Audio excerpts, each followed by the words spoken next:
ഇന്നിപ്പോൾ സഭയിൽ നടന്ന സംഭവം ഇപ്പോൾ 2015 കെ മാണി ബജറ്റ് അവതരിപ്പിക്കുമ്പോൾ ഉണ്ടായ സംഭവങ്ങളുമായി ചേർത്ത് വയ്ക്കാൻ സാധിക്കില്ല. എന്നിരുന്നാലും സഭയുടെ സ്പീക്കറുടെ ഡയസിലേക്ക് എത്തുന്ന വരെ കാര്യങ്ങളെത്തി. ഒരു പ്രകോപനം ആദ്യം മുതൽ രണ്ട് ഭാഗത്തു നിന്നും ഉണ്ടായില്ലേ കാര്യങ്ങൾ എത്തിക്കാൻ? അതുകൊണ്ടാണോ കാര്യങ്ങൾ ഇതുവരെ എത്തിയത്? അല്ല, അതിൽ ബജറ്റ് അവതരിപ്പിക്കാൻ പാടില്ല എന്നതൊരു നിലപാടിൻ്റെ ഭാഗമായി വന്ന പ്രതിഷേധമാണ്.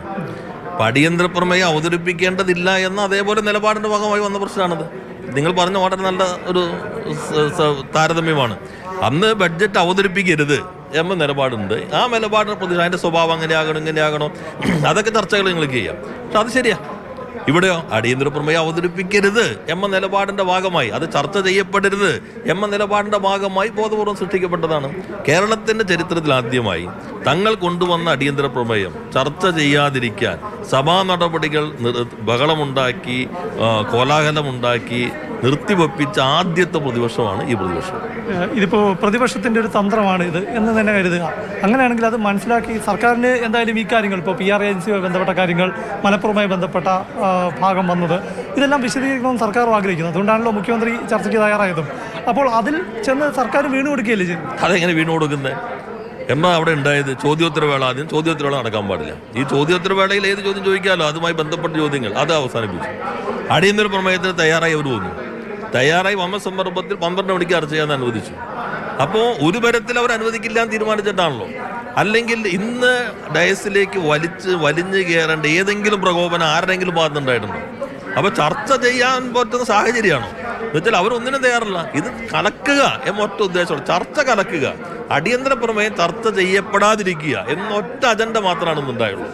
നേരത്തെ ആയിരുന്നെങ്കിലും അടിയന്തര പ്രമേയത്തിന് നോട്ടീസ് കിട്ടി, മുഖ്യമന്ത്രി പറയുന്നു, ഉടൻ പ്രമേയ അവതാരകൻ അദ്ദേഹത്തിൻ്റെ ഭാഗം പറയും, മുഖ്യമന്ത്രി മറുപടി പറയും, പിന്നെ പ്രതിപക്ഷ നേതാവ് ഒരു അരമണിക്കൂർ അങ്ങ് പ്രസംഗിക്കും. അതായിരിക്കും അവസാനത്തായിട്ട് വരിക. ഇതാണെങ്കിലോ എല്ലാവരും ചർച്ച ചെയ്യും. പ്രതിപക്ഷ നേതാവിന് അരമണിക്കൂറോ 40 മിനിറ്റോ സംസാരിക്കാം, നിയന്ത്രിക്കാറില്ല അദ്ദേഹത്തെ. ഒരു പ്രശ്നം മുഖ്യമന്ത്രി മറുപടി പറയും. കെട്ടിപ്പൊക്കി കൊണ്ടുവന്ന കൊട്ടാരം, ചീട്ടുകൊട്ടാരം നേരെ തകർന്നടിയും. ആ ഭീതിയാണ് പ്രതിപക്ഷത്തെ പരിഭ്രാന്തിയിലാക്കിയത്. അതാണ് ഈ അപഹാസ്യമായ നടപടിയിലേക്ക് അവർ സ്വയം തുറന്നു കാട്ടപ്പെട്ടത്.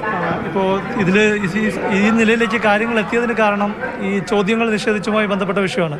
അതിൻ്റെ പേരിലുണ്ടായിരുന്ന വാഗ്വാദം രണ്ട് കൂട്ടരും അങ്ങോട്ടും ഇങ്ങോട്ടും പ്രകോപിപ്പിക്കുന്ന കാര്യങ്ങൾ കണ്ടു.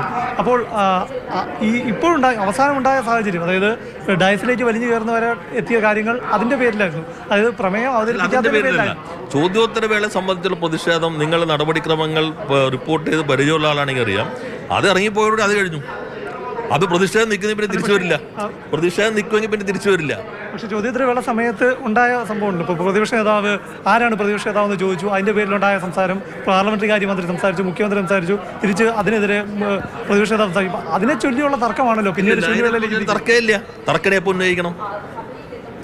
ഉന്നയിക്കണം, കയറി വരുമ്പോൾ തന്നെ ഉന്നയിക്കണം, അതല്ലേ കീഴ്വഴക്കം. ഇതെപ്പോഴും ഉന്നയിച്ച് അടിയന്തര പ്രമേയം ചർച്ച ചെയ്യാന്ന് പറഞ്ഞപ്പോൾ അപ്പൊ ബഹളം ഉണ്ടാക്കാൻ കാരണം എന്താ? മന്ത്രി P. രാജീവ് മാതൃഭൂമി ന്യൂസിനോട് സംസാരിക്കുകയായിരുന്നു.